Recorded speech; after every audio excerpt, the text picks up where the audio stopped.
O Grande Conflito. Capítulo 39. Aproxima-se o tempo de angústia. Naquele tempo, se levantará Miguel, o grande príncipe, que se levanta pelos filhos do teu povo, e haverá um tempo de angústia, qual nunca houve, desde que houve nação até aquele tempo. Mas naquele tempo, livrar-se-á o teu povo, todo aquele que se achar escrito no livro. Daniel 12:1. Quando se encerrar a mensagem do terceiro anjo, a misericórdia não mais pleiteará em favor dos culpados habitantes da terra. O povo de Deus terá cumprido a sua obra. Recebeu a chuva serôdia, o refrigério pela presença do Senhor, e acha-se preparado para a hora probante que diante dele está.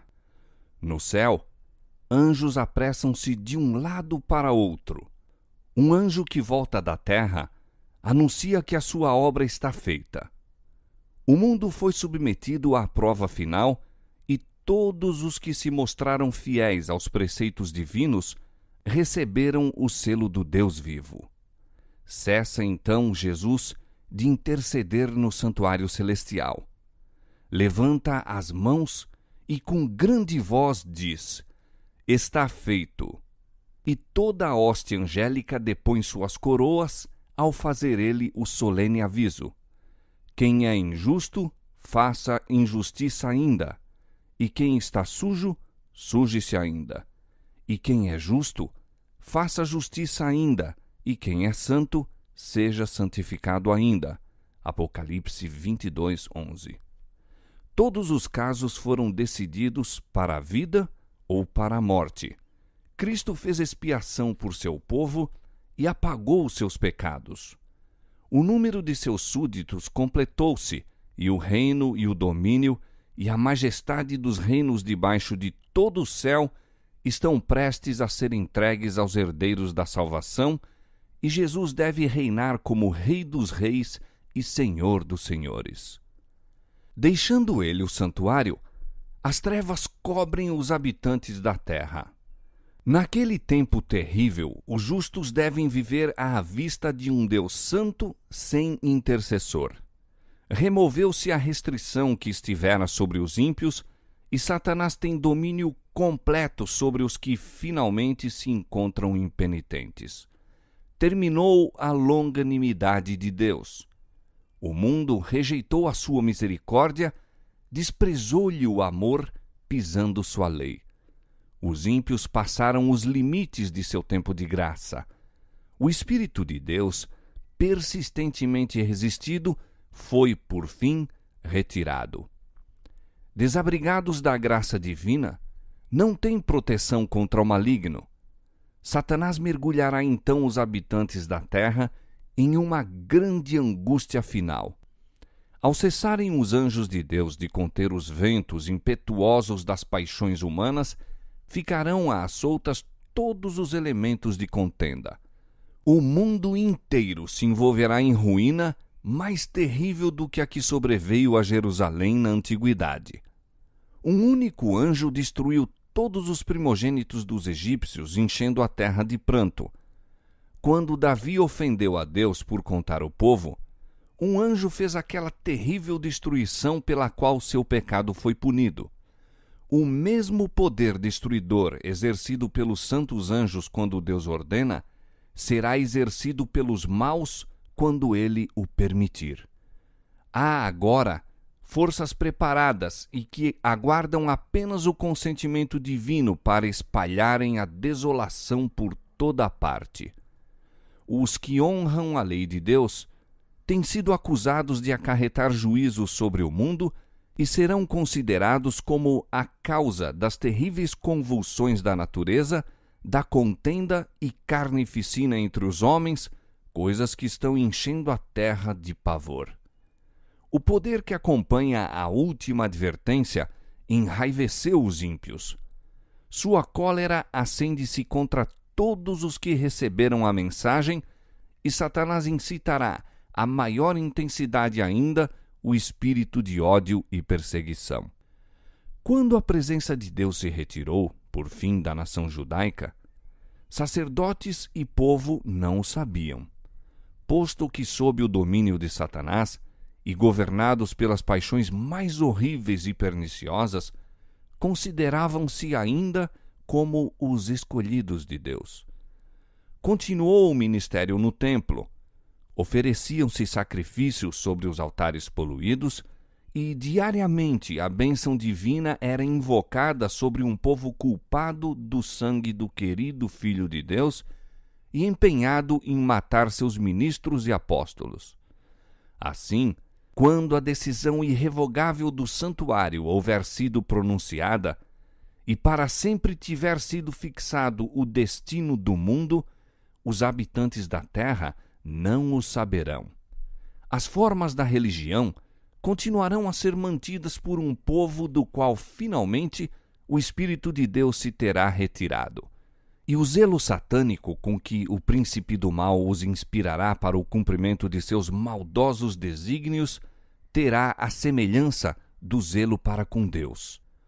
Como o sábado se tornou o ponto especial de controvérsia por toda a cristandade, e as autoridades religiosas e seculares se combinaram para impor a observância do domingo, a recusa persistente de uma pequena minoria em ceder à exigência popular fará com que esta minoria seja objeto de execração universal. Insistir-se-á em que os poucos que permanecem em oposição a uma instituição da Igreja e lei do Estado não devem ser tolerados, que é melhor que eles sofram do que nações inteiras sejam lançadas em confusão e ilegalidade.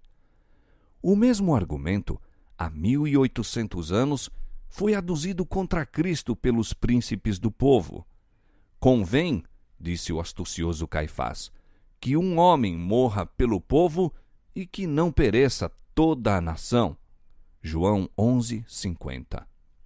Este argumento parecerá concludente e expedir-se-á, por fim, um decreto contra os que santificam o sábado do quarto mandamento, denunciando-os como merecedores do mais severo castigo e dando ao povo liberdade para, depois de certo tempo, matá-los.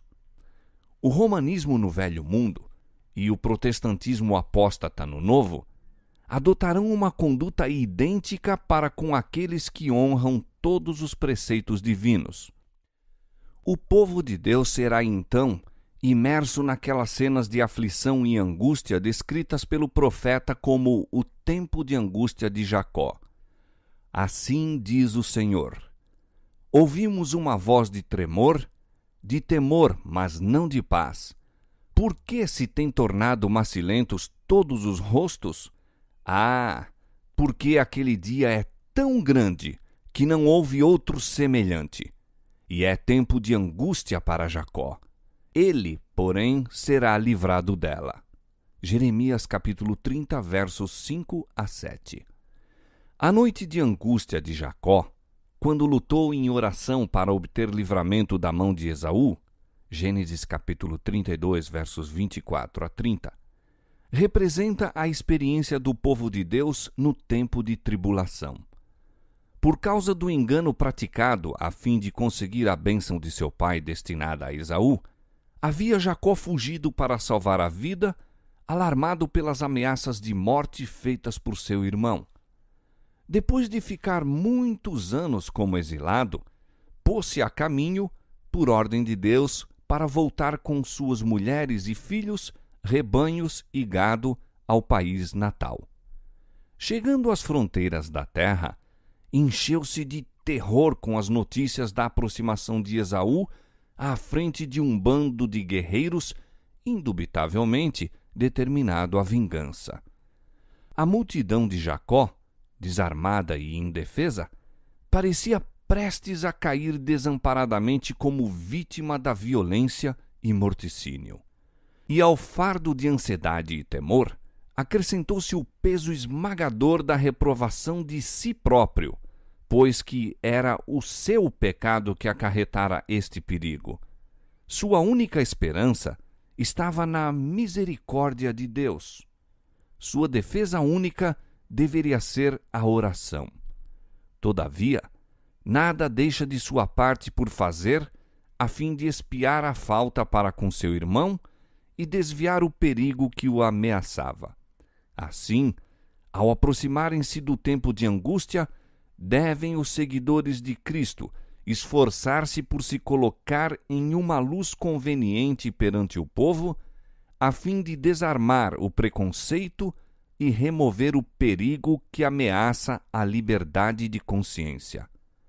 Tendo feito afastar a sua família, para que não lhe testemunhasse angústia, Jacó ficou só para interceder junto a Deus. Confessa o seu pecado e com gratidão reconhece a misericórdia de Deus para com ele, ao mesmo tempo em que, com profunda humilhação, pleiteia o concerto estabelecido com seus pais e as promessas a ele mesmo feitas na visão noturna de Betel e na terra de seu exílio. Chegara o momento crítico em sua vida. Tudo está em jogo. Nas trevas e solidão, continua ele a orar e a humilhar-se perante Deus. Subitamente percebe uma mão sobre o ombro. Julga ser um inimigo que procura tirar-lhe a vida e, com toda a energia do desespero, luta com o seu assaltante. Quando começa a raiar o dia, o estranho emprega a sua força sobrenatural. Ao seu toque, o vigoroso homem parece atacado de paralisia e, desajudado, cai a chorar, suplicante sobre o pescoço de seu misterioso antagonista. Jacó sabe agora que era o anjo do concerto com quem estivera a lutar. Posto que, extenuado e sofrendo a mais aguda dor, não abandona o seu propósito. Havia muito tempo que ele suportava a perplexidade, o remorso e a angústia pelo seu pecado. Agora deveria ter a segurança de que fora perdoado. O visitante divino parece a ponto de partir. Jacó, porém, apega-se a ele, rogando uma bênção. O anjo insiste: deixa-me ir, porque já a alva subiu. Mas o patriarca exclama: não te deixarei ir se me não abençoares. Que confiança, que firmeza e perseverança são aqui reveladas. Fosse isto uma exigência jactanciosa, presumida, e Jacó teria sido destruído instantaneamente. Mas dele era a segurança de quem confessa a sua fraqueza e indignidade, e, não obstante, confia na misericórdia de um Deus que guarda seu concerto. Lutou com o anjo e prevaleceu. Oséias 12:4. Pela humilhação, arrependimento e submissão, aquele mortal pecador, falível, prevaleceu sobre a majestade do céu.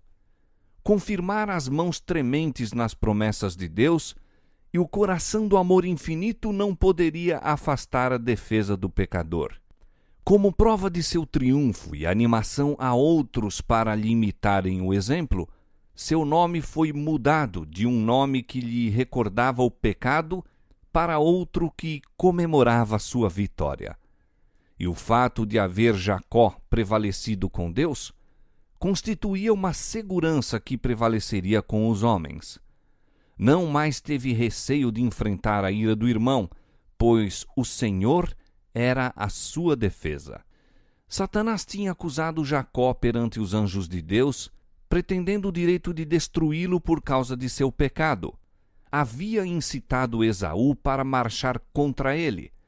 E durante a longa noite de luta do patriarca, Satanás esforçou-se por incutir nele uma intuição de culpa, a fim de o desanimar e romper sua ligação com Deus. Jacó foi quase arrastado ao desespero, mas sabia que sem o auxílio do céu teria de perecer. Tinha se arrependido sinceramente de seu grande pecado e apelou para a misericórdia de Deus. Não se demoveria de seu propósito, antes segurou firme o anjo, insistindo em seu pedido com ardentes e angustiosos brados, até prevalecer. Assim como Satanás influenciou Esaú a marchar contra Jacó, instigará os ímpios a destruírem o povo de Deus no tempo de angústia. E assim como acusou a Jacó, acusará o povo de Deus. Conta com as multidões do mundo como seus súditos, mas o pequeno grupo que guarda os mandamentos de Deus está resistindo à sua supremacia. Se ele os pudesse eliminar da terra, seu triunfo seria completo.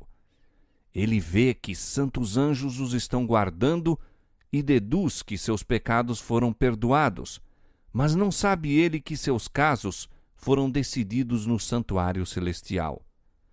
Tem um conhecimento preciso dos pecados que os tentou a cometer e apresenta esses pecados diante de Deus sob a mais exagerada luz, representando a este povo como sendo precisamente tão merecedor como ele mesmo da exclusão do favor de Deus. Declara que, com justiça, o Senhor não pode perdoar-lhe os pecados e, no entanto, destruirá ele e seus anjos. Reclama-os como sua presa e pede que sejam entregues em suas mãos para os destruir. Acusando Satanás o povo de Deus por causa de seus pecados, o Senhor lhe permite que os prove até o último ponto. Sua confiança em Deus, sua fé e firmeza serão severamente postos à prova. Ao reverem o passado, suas esperanças desfalecem, pois que em sua vida inteira pouco bem podem ver. Estão perfeitamente cônscios de sua fraqueza e indignidade. Satanás se esforça por aterrorizá-los com o pensamento de que seus casos não dão margem à esperança, que a mancha de seu aviltamento jamais será lavada. Espera destruir-lhes a fé de tal maneira que cedam às suas tentações, desviando-se de sua fidelidade para com Deus. Embora o povo de Deus esteja rodeado de inimigos que se esforçam por destruí-lo, a angústia que sofrem não é, todavia, o medo da perseguição por causa da verdade. Receiam não se terem arrependido de todo o pecado e que, devido a alguma falta, não se cumpra a promessa do Salvador. Eu te guardarei da hora da tentação que há de vir sobre todo o mundo. Apocalipse 3:10. Se pudessem ter a segurança de seu perdão, não recuariam da tortura ou da morte, mas se mostrassem indignos e perdessem a vida por causa dos seus defeitos de caráter, o santo nome de Deus seria então vituperado. De todos os lados ouvem as tramas da traição e veem alastrar-se ativamente a revolta, e desperta-se neles um intenso desejo, fervoroso anseio da alma, para que esta grande apostasia termine e a impiedade dos ímpios chegue a termo. Mas, enquanto rogam a Deus que detenha a obra da rebelião, é com um vivo senso de reprovação própria que não mais têm eles poder para resistir à poderosa onda do mal e forçá-la a retroceder. Sentem que, se houvessem sempre empregado toda a sua habilidade no serviço de Cristo, indo avante de poder em poder, as forças de Satanás teriam menos capacidade para prevalecer contra eles. Afligem a alma perante Deus, indicando o anterior arrependimento de seus muitos pecados e reclamando a promessa do Salvador, que se apodere de minha força e faça paz comigo. Sim, que faça paz comigo. Isaías 27:5. Sua fé não desfalece por não serem suas orações de pronto atendidas. Sofrendo embora a mais profunda ansiedade, terror e angústia, não cessam as suas intercessões. Apoderam-se da força de Deus como Jacó se apoderara do anjo, e a linguagem de sua alma é: não te deixarei ir se não me abençoares. Se Jacó não se houvesse primeiro arrependido de seu pecado de obter pela fraude o direito de primogenitura, Deus não lhe teria ouvido a oração, preservando-lhe misericordiosamente a vida. Semelhantemente, no tempo de angústia, se o povo de Deus tivesse pecados não confessados que surgissem diante deles enquanto torturados pelo temor e angústia, seriam vencidos. O desespero suprimir-lhes-ia a fé, e não poderiam ter confiança para suplicar de Deus o livramento. Mas, ao mesmo tempo em que têm uma profunda intuição de sua indignidade, não possuem falta oculta para revelar. Seus pecados foram examinados e extinguidos no juízo. Não os podem trazer à lembrança. Satanás leva muitos a crer que Deus não toma em consideração sua infidelidade nas pequenas coisas da vida. Mas o Senhor mostra em seu trato com Jacó que de maneira nenhuma sancionará ou tolerará o mal. Todos os que se esforçam por desculpar ou esconder seus pecados, permitindo que permaneçam nos livros do céu sem serem confessados e perdoados, serão vencidos por Satanás. Quanto mais exaltada for a sua profissão e mais honrada a posição que ocupam, mais ofensiva é a sua conduta à vista de Deus e mais certa é a vitória de seu grande adversário. Os que se retardam no preparo para o dia de Deus não o poderão obter no tempo de angústia ou em qualquer ocasião subsequente. O caso de todos estes é sem esperanças. Os professos cristãos que veem ao último e terrível conflito sem se acharem preparados, confessarão em seu desespero os seus pecados com palavras de angústia consumidora enquanto os ímpios exultam de sua agonia. Estas confissões são do mesmo caráter que a de Esaú ou de Judas. Os que as fazem lamentam o resultado da transgressão, mas não a culpa da mesma. Não sentem verdadeira contrição nem aversão ao mal. Reconhecem seu pecado pelo medo do castigo, mas, semelhantes a Faraó na antiguidade, voltariam ao seu desafio ao céu caso fossem removidos os juízos. A história de Jacó é também uma segurança de que Deus não rejeitará os que forem enganados, tentados e arrastados ao pecado, mas voltaram a ele com verdadeiro arrependimento. Enquanto Satanás procura destruir esta classe, Deus enviará seus anjos para a animar e proteger no tempo de perigo. Os assaltos de Satanás são cruéis e decididos, seus enganos terríveis, mas os olhos do Senhor estão sobre o seu povo e seu ouvido escuta-lhes os clamores. Sua aflição é grande, as chamas da fornalha parecem prestes a consumi-los, mas aquele que os refina e purifica os apresentará como ouro provado no fogo.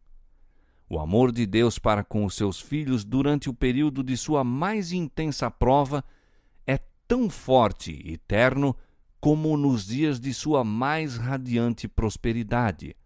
Mas é necessário passarem pela fornalha de fogo.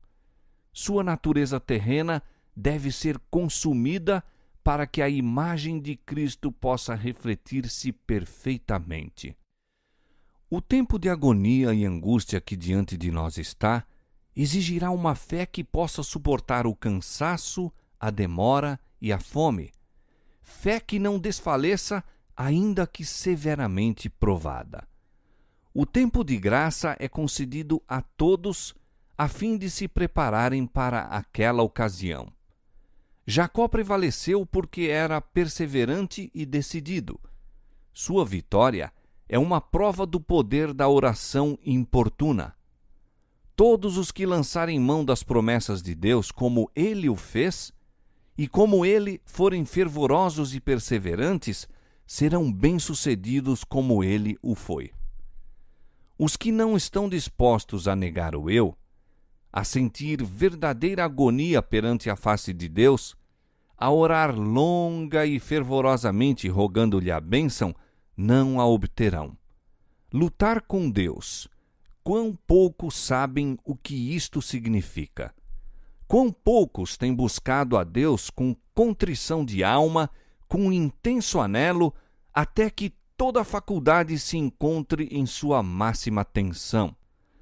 Quando ondas de desespero que linguagem alguma pode exprimir assoberbam os que fazem suas súplicas, quão poucos se apegam com fé inquebrantável às promessas de Deus.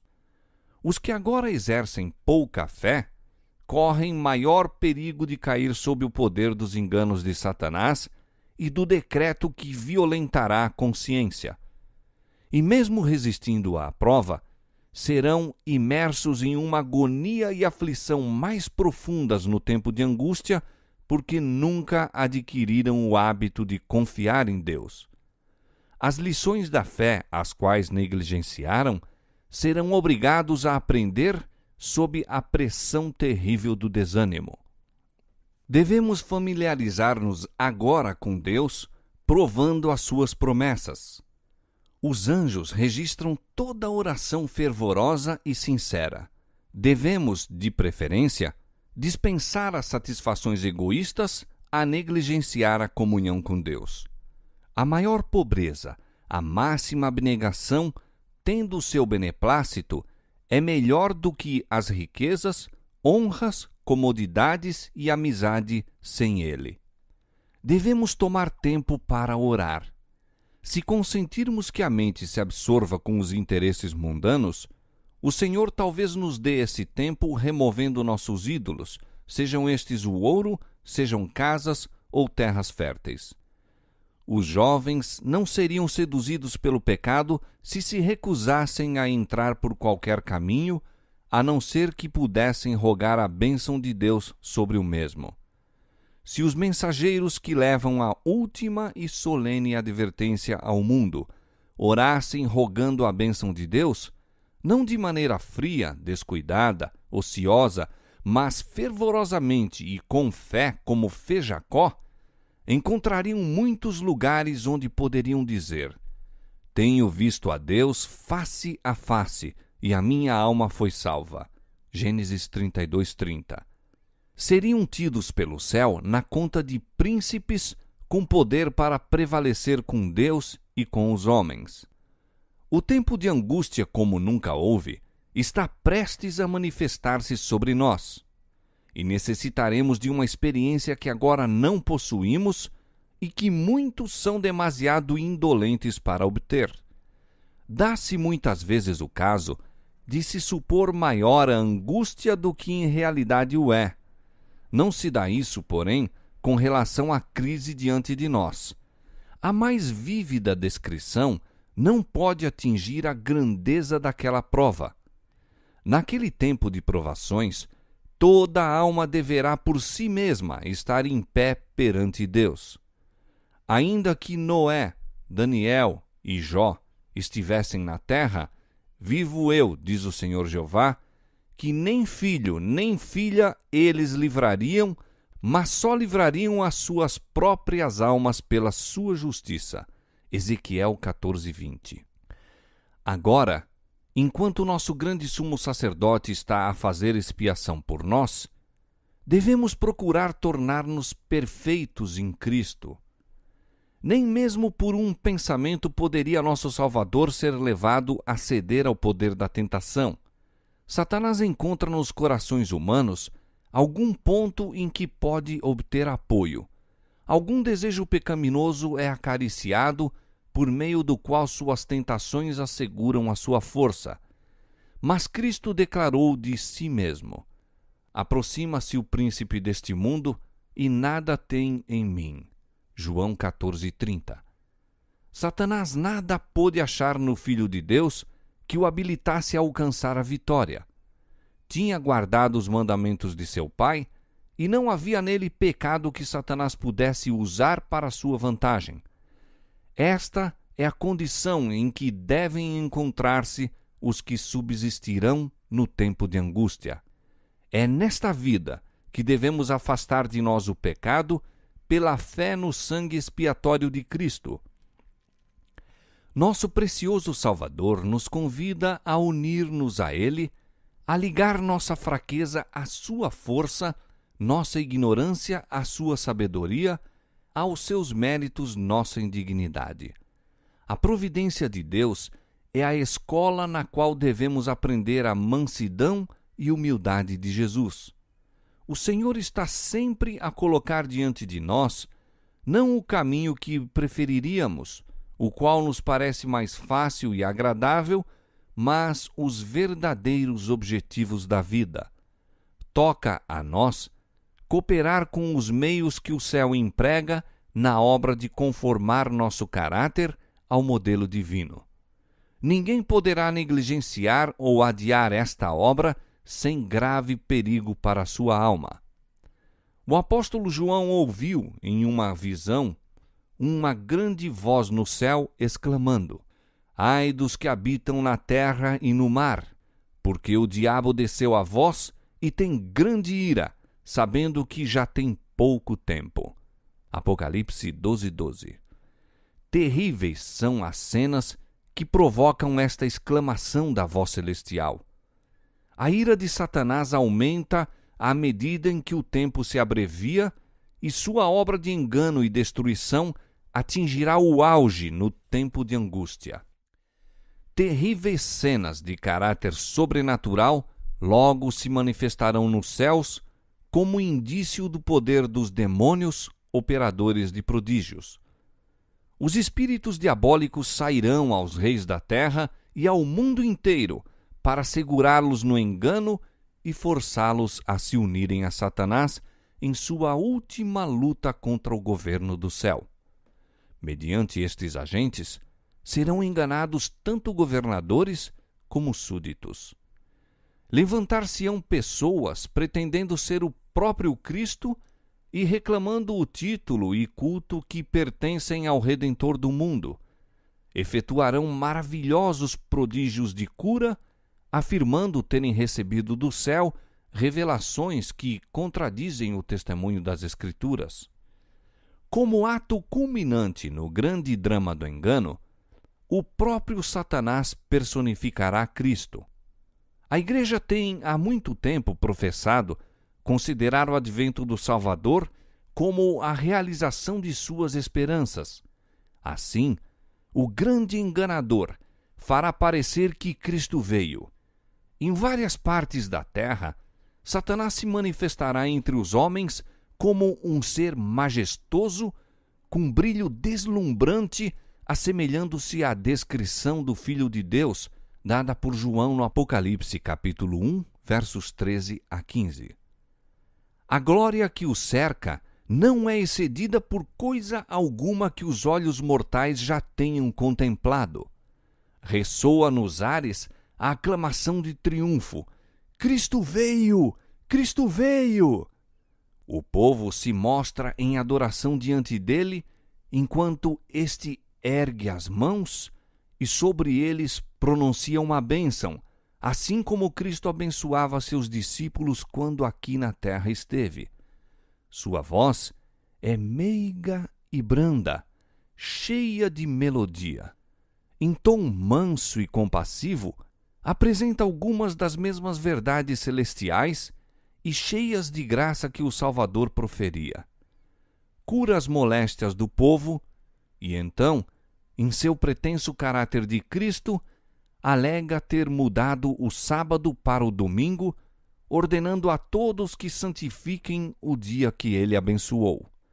Declara que aqueles que persistem em santificar o sétimo dia estão blasfemando de seu nome pela recusa de ouvirem seus anjos a eles enviados com a luz e a verdade. É este o poderoso engano, quase invencível. Semelhantes aos samaritanos que foram enganados por Simão Mago, as multidões, desde o menor até o maior, dão crédito a esses sortilégios, dizendo: esta é a grande virtude de Deus. Atos capítulo 8, verso 10. Mas o povo de Deus não será desencaminhado. Os ensinos deste falso Cristo não estão de acordo com as Escrituras. Sua bênção É pronunciada sobre os adoradores da besta e de sua imagem, a mesma classe sobre a qual a Bíblia declara que a ira de Deus, sem mistura, será derramada. E demais, não será permitido a Satanás imitar a maneira do advento de Cristo. O Salvador advertiu seu povo contra o engano neste ponto e predisse claramente o modo de sua segunda vinda.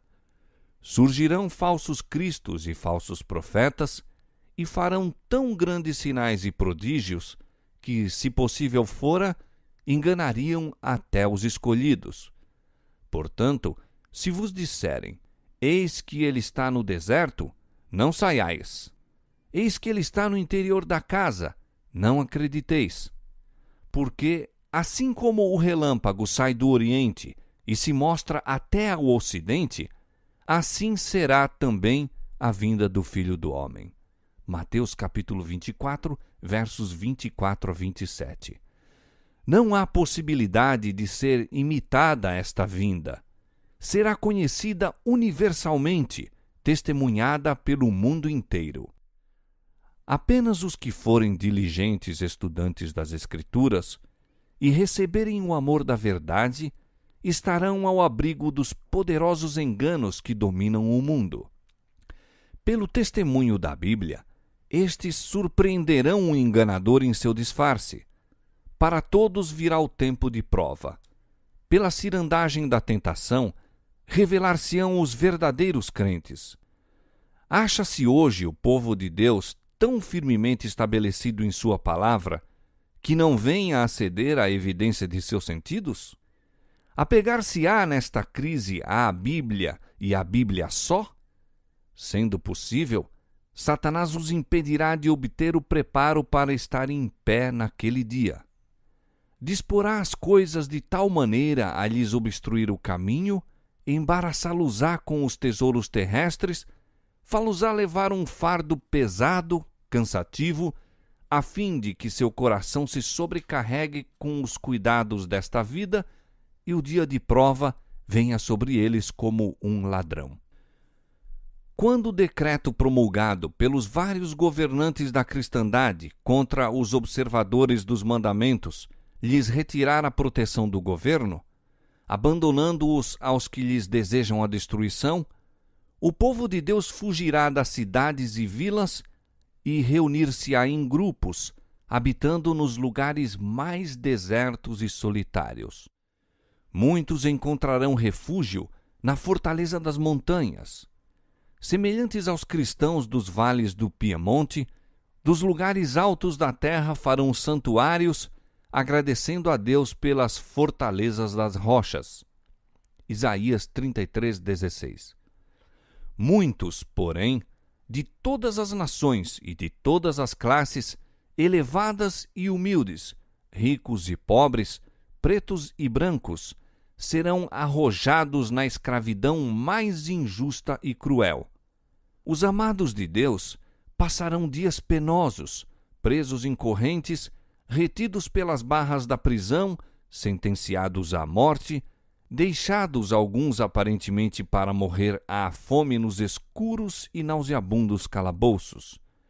Nenhum ouvido humano lhes escutará os gemidos, mão humana alguma estará pronta para prestar-lhes auxílio. Esquecer-se-á o Senhor de seu povo nesta hora de provação?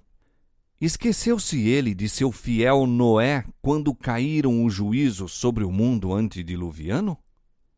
Esqueceu-se ele de Ló quando desceu fogo do céu para consumir as cidades da planície? Esqueceu-se ele de José rodeado de idólatras no Egito? Esqueceu-se ele de Elias quando o juramento de Jezabel o ameaçou com a sorte dos profetas de Baal?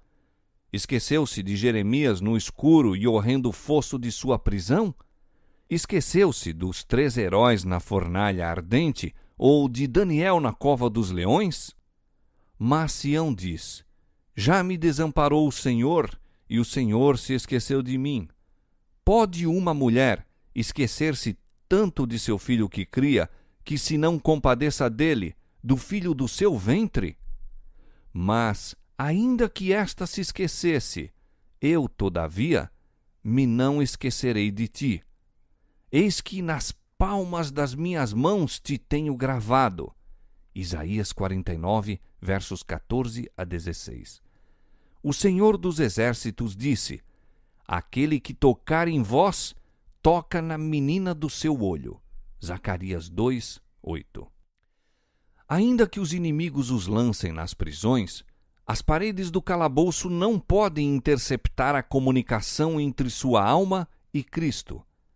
Aquele que vê todas as suas fraquezas e sabe de toda a provação está acima de todo o poder terrestre, e anjos virão a eles nas celas solitárias, trazendo luz e paz do céu. A prisão será como um palácio, pois os ricos na fé morarão ali, e as paredes sombrias serão iluminadas com a luz celestial, como quando Paulo e Silas, à meia-noite, oraram e cantaram louvores na masmorra de Filipos. Os juízos de Deus cairão sobre os que procuram oprimir e destruir seu povo. Sua grande longanimidade para com os ímpios torna audazes os homens na transgressão, mas seu castigo, embora muito retardado, não é menos certo e terrível. O Senhor se levantará como no monte de Perazim e se irará como no vale de Gibeon para fazer a sua obra, a sua estranha obra, e para executar o seu ato, o seu estranho ato. Isaías 28, 21. Para o nosso misericordioso Deus, o infligir castigo é ato estranho. Vivo eu, diz o Senhor Jeová, que não tenho prazer na morte do ímpio. Ezequiel 33, 11. O Senhor é misericordioso e piedoso, tardio em iras e grande em beneficência e verdade, que perdoa a iniquidade e a transgressão e o pecado. Todavia, ao culpado não tem por inocente. O Senhor é tardio em irar-se, mas grande em força, e ao culpado não tem por inocente. Êxodo 34, versos 6 e 7, Naum, capítulo 1, verso 3. Reivindicará com terríveis manifestações a dignidade de sua lei conculcada. A severidade da retribuição que aguarda o transgressor pode ser julgada pela relutância do Senhor em executar justiça. A nação que por tanto tempo ele suporta e que não ferirá antes de haver ela enchido a medida de sua iniquidade, segundo os cálculos divinos, beberá por fim a taça da ira sem mistura de misericórdia. Quando Cristo cessar de interceder no santuário, será derramada a ira que, sem mistura, se ameaçar a fazer cair sobre os que adoram a besta e sua imagem e recebem o seu sinal. Apocalipse 14, versos 9 e 10. As pragas que sobrevieram ao Egito quando Deus estava prestes a libertar Israel eram de caráter semelhante aos juízos mais terríveis e extensos que devem cair sobre o mundo precisamente antes do libertamento final do povo de Deus. Diz o autor do Apocalipse, descrevendo esses tremendos flagelos: fez-se uma chaga má e maligna nos homens que tinham o sinal da besta e que adoravam a sua imagem. O mar se tornou em sangue como de um morto, e morreu no mar toda a alma vivente, e os rios e fontes das águas se tornaram em sangue. Terríveis como são estes castigos, a justiça de Deus é plenamente reivindicada. Declara o anjo de Deus: justo és tu, ó Senhor, porque julgaste estas coisas. Visto como derramaram o sangue dos santos e dos profetas, também tu lhes destes o sangue a beber, porque disto são merecedores. Apocalipse capítulo 16, versos 2 a 6.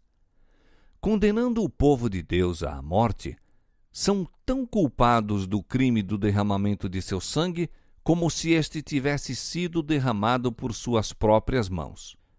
De modo semelhante declarou Cristo serem os judeus de seu tempo culpados de todo o sangue dos homens santos que havia sido derramado desde os dias de Abel, pois possuíam o mesmo espírito e estavam procurando fazer a mesma obra daqueles assassinos dos profetas.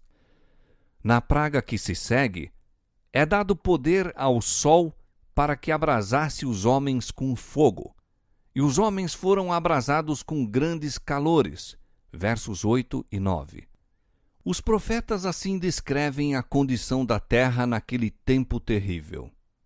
E a terra está triste, porque a colheita do campo pereceu.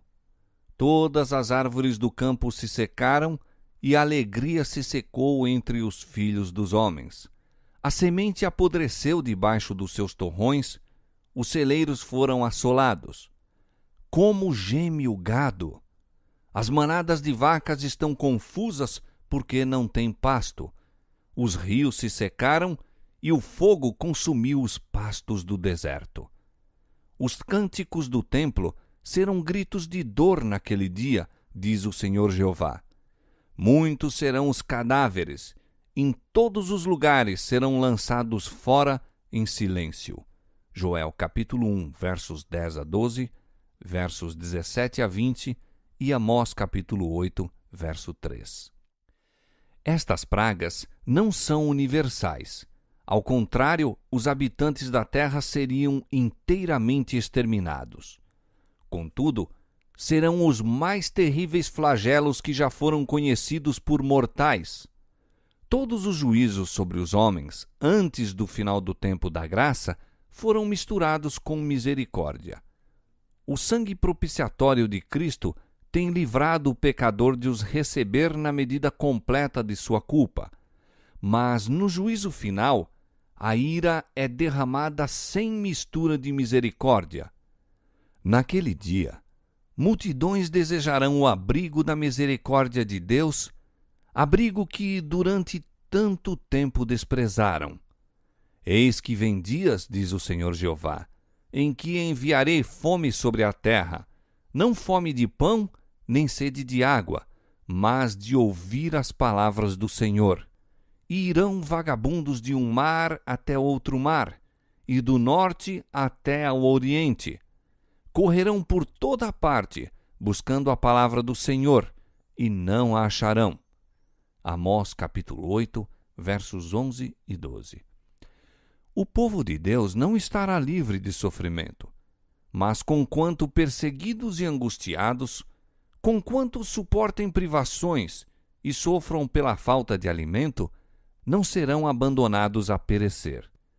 O Deus que cuidou de Elias não desamparará nenhum de seus abnegados filhos. Aquele que conta os cabelos de sua cabeça, deles cuidará. E no tempo de fome serão alimentados. Enquanto os ímpios estão a morrer de fome e pestilências, os anjos protegerão os justos, suprindo-lhes as necessidades. Para aquele que anda em justiça, é esta a promessa. O seu pão lhe será dado, as suas águas serão certas. Os aflitos e necessitados buscam águas e não as há, e a sua língua se seca de sede. Mas eu, o Senhor, os ouvirei. Eu, o Deus de Israel, os não desampararei. Isaías capítulo 33, verso 16 e capítulo 41, verso 17. Ainda que a figueira não floresça, nem haja fruto na vide, o produto da oliveira minta, e os campos não produzam mantimento, as ovelhas da manada sejam arrebatadas, e nos currais não haja vacas, os que o temem, contudo, se alegrarão no Senhor e exultarão no Deus de sua salvação. Abacuque capítulo 3, versos 17 e 18. O Senhor é quem te guarda. O Senhor é a tua sombra à tua direita. O sol não te molestará de dia, nem a lua de noite. O Senhor te guardará de todo o mal. Ele guardará a tua alma. Ele te livrará do laço do passarinheiro e da peste perniciosa. Ele te cobrirá com as suas penas e debaixo de suas asas estará seguro. A sua verdade é escudo e broquel. Não temerás espanto noturno, nem seta que voe de dia, nem peste que ande na escuridão, nem mortandade que assole ao meio-dia. 1.000 cairão ao teu lado e 10.000 à tua direita, mas tu não serás atingido. Somente com os teus olhos olharás e verás a recompensa dos ímpios. Porque tu, ó Senhor, és o meu refúgio. O Altíssimo é a tua habitação. Nenhum mal te sucederá, nem praga alguma chegará à tua tenda. Salmo capítulo 121, versos 5 a 7 e capítulo 91, versos 3 a 10. Aos olhos humanos parecerá, todavia, que o povo de Deus logo deverá selar seu testemunho com seu sangue, assim como fizeram os mártires antes deles. Eles mesmos começam a recear que o Senhor os abandonou para sucumbirem às mãos de seus inimigos. É um tempo de terrível agonia. Dia e noite clamam a Deus rogando livramento. Os ímpios exultam e ouve-se o grito de zombaria. Onde está agora a vossa fé? Por que Deus vos não livra de nossas mãos, se sois verdadeiramente seu povo? Mas os expectantes lembram-se de Jesus, morrendo sobre a cruz do Calvário, e os principais dos sacerdotes e príncipes, bradando com escárnio. Salvou os outros, e a si mesmo não pode salvar-se. Se é o Rei de Israel, desça agora da cruz, e creremos nele. Mateus 27, 42. Semelhantes a Jacó, todos estão a lutar com Deus. Seu semblante exprime sua luta íntima. A palidez repousa em cada rosto. Não cessam, porém, de orar fervorosamente. Pudessem os homens ver com visão celestial e contemplariam grupos de anjos magníficos em poder estacionados em redor daqueles que guardaram a palavra da paciência de Cristo. Com ternura compassiva, os anjos têm testemunhado sua angústia e ouvido suas orações. Estão à espera da ordem de seu comandante para os arrancar do perigo, mas devem ainda esperar um pouco mais. O povo de Deus deve beber o cálice e ser batizado com o batismo. A própria demora, para eles tão penosa, é a melhor resposta às suas petições. Esforçando-se por esperar confiantemente que o Senhor opere, são levados a exercitar a fé, esperança e paciência que muito pouco foram exercitadas durante sua experiência religiosa. Contudo, por amor dos escolhidos, o tempo de angústia será abreviado. E Deus não fará justiça a seus escolhidos que clamam a Ele de dia e de noite? Digo-vos que depressa lhes fará justiça. Lucas 18, versos 7 e 8. O fim virá mais rapidamente do que os homens esperam. O trigo será colhido e atado em molhos para o celeiro de Deus. O joio será atado em feixes para os fogos da destruição. As sentinelas celestiais, fiéis ao seu encargo, continuam com sua vigilância. Posto que um decreto geral haja fixado um tempo em que os observadores dos mandamentos de Deus poderão ser mortos, seus inimigos, em alguns casos, se antecipam ao decreto e, antes do tempo especificado, se esforçam por tirar-lhes a vida. Mas ninguém pode passar através dos poderosos guardas estacionados em redor de toda a alma fiel. Alguns são assaltados ao fugirem das cidades e vilas, mas as espadas contra eles levantadas se quebram e caem tão impotentes como a palha. Outros são defendidos por anjos sob a forma de guerreiros. Em todos os tempos, Deus tem usado os santos anjos para socorrer e livrar seu povo. seres celestiais têm tomado parte ativa nos negócios humanos. Têm aparecido trajando vestes que resplandeciam como relâmpago. Têm vindo como homens no aspecto de viajores. Anjos têm aparecido sob a forma de homens de Deus. Têm repousado, como se estivessem cansados, sob os carvalhos ao meio-dia. Têm aceitado a hospitalidade dos lares humanos. Agiram como guias aos viajantes surpreendidos pela noite. Acenderam com suas próprias mãos os fogos do altar. Abriram as portas do cárcere, libertando os servos do Senhor. Revestidos da armadura do céu, vieram para remover a pedra do túmulo do Salvador. Sob a forma humana, muitas vezes se acham anjos nas assembleias dos justos e visitam as dos ímpios, assim como foram a Sodoma, a fim de fazerem um relato de suas ações para determinar se haviam passado os limites da longanimidade de Deus. O Senhor se deleita na misericórdia e, por amor dos poucos que realmente o servem, restringe as calamidades, prolongando a tranquilidade das multidões. Mal compreendem os que pecam contra Deus, que devem sua própria vida aos poucos fiéis, a quem se deleitam em ridicularizar e oprimir. Ainda que os governadores deste mundo não o saibam, os anjos têm sido, muitas vezes, oradores em seus concílios. Olhos humanos os têm visto, humanos ouvidos escutaram-lhe os apelos, lábios humanos se opuseram às suas sugestões e ridicularizaram-lhes os conselhos. Humanas mãos os defrontaram com insultos e agressão. Nos recintos dos concílios e nas cortes de justiça, estes mensageiros celestiais têm revelado um conhecimento particularizado da história humana. Demonstraram-se mais capazes para defender a causa dos opressos do que os advogados mais hábeis e eloquentes. Frustraram propósitos e impediram males que teriam grandemente retardado a obra de Deus, ocasionando grande sofrimento a seu povo.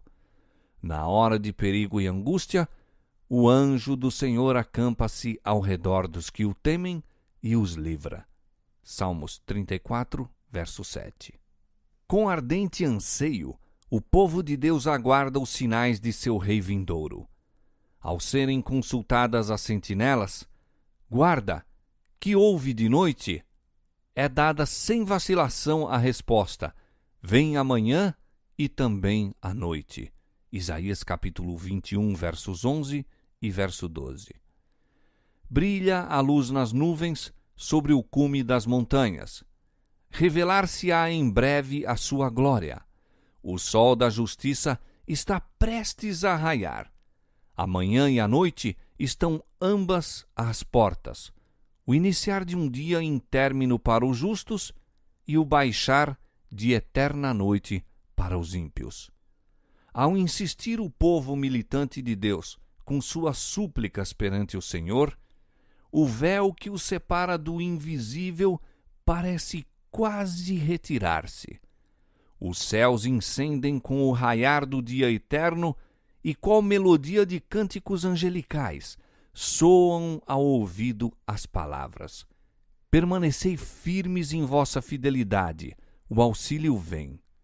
Cristo, o todo-poderoso vencedor, oferece a seus soldados cansados imarcessível coroa de glória, e vem a sua voz das portas entreabertas. Eis que eu estou convosco, não temais. Conheço todas as vossas angústias. Suportei vossos pesares. Não estais a lutar contra inimigos que ainda não foram provados. Pelejei o combate em vosso favor, e em meu nome sois mais do que vencedores. O precioso Salvador enviará auxílio exatamente quando dele necessitarmos.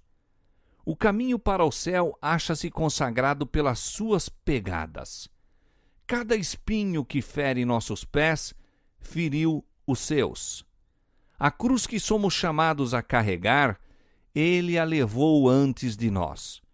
O Senhor permite que venham os conflitos a fim de prepararem a alma para a paz. O tempo de angústia é uma prova terrível para o povo de Deus. É, porém, a ocasião de todo verdadeiro crente olhar para cima e, pela fé, verá o arco da promessa circundando-o. Voltarão os resgatados do Senhor e virão a Sião com júbilo, e perpétua alegria haverá sobre as suas cabeças. Gozo e alegria alcançarão, a tristeza e o gemido fugirão. Eu sou aquele que vos consola.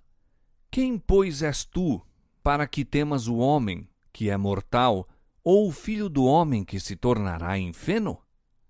E te esqueces do Senhor, que te criou, e temes continuamente todo dia o furor do angustiador, quando se prepara para destruir?